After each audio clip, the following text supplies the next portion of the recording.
Hey there, welcome to day 29 of our free 30-day Get Up and Go, 30-plus day Get Up and Go challenge. We'll do 31 days, just to give you a little heads up. Our free Get Up and Go challenge. So today we're going to talk about something a little different. We're going to take a little bit different tact on what we're doing today. Not really take a little break from the SOAP framework, but take a break from the SOAP framework. Why? Because we're going to talk about frameworks. We're going to talk all about frameworks. Now, my latest and greatest since 2020 favorite framework is the SOAP framework. We've covered it in detail, and I'm going to grab some of my frameworks here so I can show them in bigger form, and actually many of them are written backwards so you can see them as well. But our SOAP framework is, of course, what we've discussed in detail. We've gone over it at least a dozen times plus as we've gone through each of the different areas and aspects of our life. We've talked about different tools which help us with frameworks as well. We've talked about the life framework: physical, mental, emotional, spiritual, financial, relationships, contribution, and then I added confidence and communication this last year. But whatever way you want to look at things that allows you to simplify them, understand complex ideas, makes them easy to remember. If we remember something, we're more likely to use it and act on it. Part of why I love the SOAP framework so much is it's easy to remember, and I've done it so many times now, it's installed in my subconscious, and I don't even have to remember it, because I know that whenever a change or a challenge comes my way, it just rolls in a subconscious level through the SOAP framework, and then consciously I determine what I do or do not need to do about the change or challenge. Now, what's great about this is that naturally, when we're faced with a change or a challenge, our brain says no. It just automatically shuts down and says, no, I don't want to do that. Change to me feels like pain and torture, so I'm going to avoid it like the plague. I'm not going to do it. And the SOAP framework overrides all that negativity, all that drama, all that trauma, all that torture that we usually associate with change or challenges, and it just automatically runs it through the process: story, current, desired, options, what are the possible ways that I could deal with this, action, what am I going to do? I'm going to analyze, pick among alternatives, and then choose something and act. And then, am I making progress? Am I closing the gap from where I am to where I want to be?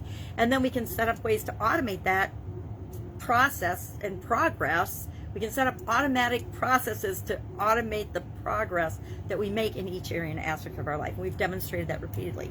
So frameworks come in all different forms, right? They can be drawings, they can be pictures, they can be graphs, they can be matrices, they can be tools. We've covered a lot of tools this challenge. The nominal group technique. We've done, what else we got? I don't know that I shared this one. This was a results and sales and time. This was and I don't think we even talked about this, the average performance of something.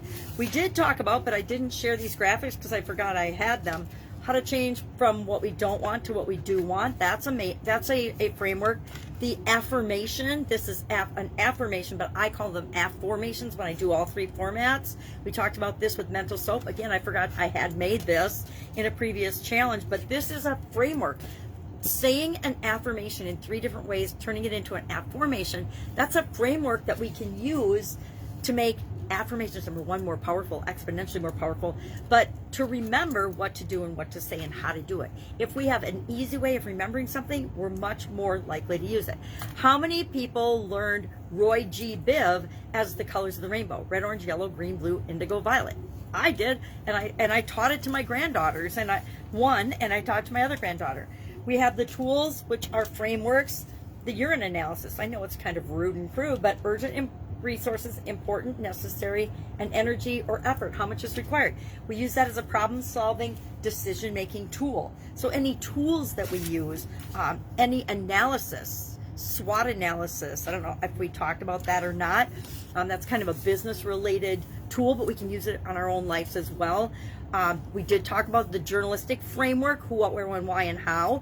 We talked about, I don't know if we talked about plan, do, check, act or not, but we have in previous challenges. The plus or minus tool of decision making. The of course, I just shared the different life framework of categories.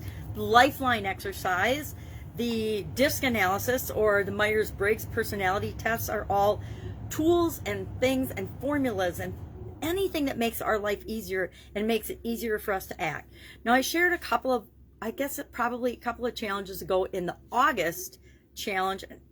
I started sharing in that. I don't think I did it before that. Maybe, again, I don't remember because we've done so many of these, but the 6 elements of a strategic framework. So if we're doing something and we want to have a strategy, and this is not the way I learned it differently in college and in the corporate world, because each company pretty much has their own framework. They have their own way of doing things. Almost every coach or consultant has a framework that they teach off of or coach off of, depending on what their specialty is, that is appropriate for the people that they're teaching and the thing they're teaching. I've had real estate coaches, they have one framework, and different real estate coaches have different real estate frameworks depending on the type of real estate you're doing.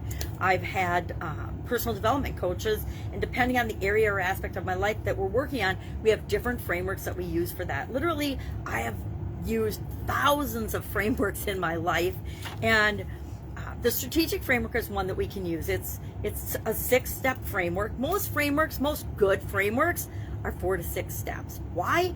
Because 7, remember when telephone numbers used to be 7 digits and we used to have to remember our own phone numbers? Well, 7 is our short-term memory capacity as human beings. And there's studies, I'm not an expert on any of that, but there's studies that have been done on that and shown that 4 to 6 is the optimum number of elements for a framework, because we'll remember it. If we remember it, if it's simple and easy, we'll remember it, we'll use it. We're more likely to use a simple framework than we are a complicated one. So what are the 6 steps of a strategic framework? Number 1, define your vision, your mission, your purpose. Well, mission's next, but what is your big vision for your life? Define your vision, whether it's for your company or for your life. Number 2, and that to me incorporates your core values. Are you thinking about your core values, incorporating them into your overall vision? Number 2, create your mission. Your mission includes your purpose, the reason why you're doing something, what you're passionate about, etc. Number 3, set your objectives. What are your goals and objectives? Number 4, develop a strategy. What strategies are you going to use to meet those objectives that meet your mission, that meet your vision? Number 5, outline your approach. What is your approach to, or your approach or methodology for each of these different things that you want to achieve? And number 6, get down to the tactics. And I used to call those action items. What are the action items? What are the tactics and the things you actually have to do or have other people do to support your approach, to support your strategies, to support your objectives and goals, to support your mission and purpose, to support your vision and principles and core values. And it's all interconnected. And then, again, that's just another framework.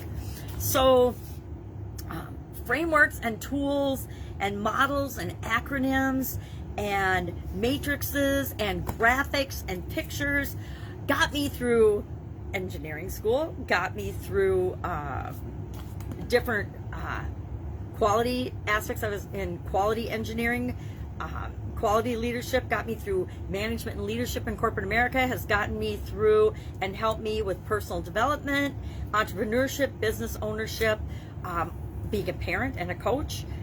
All the roles we play in our life are benefited when we have frameworks and tools that help make our life easier.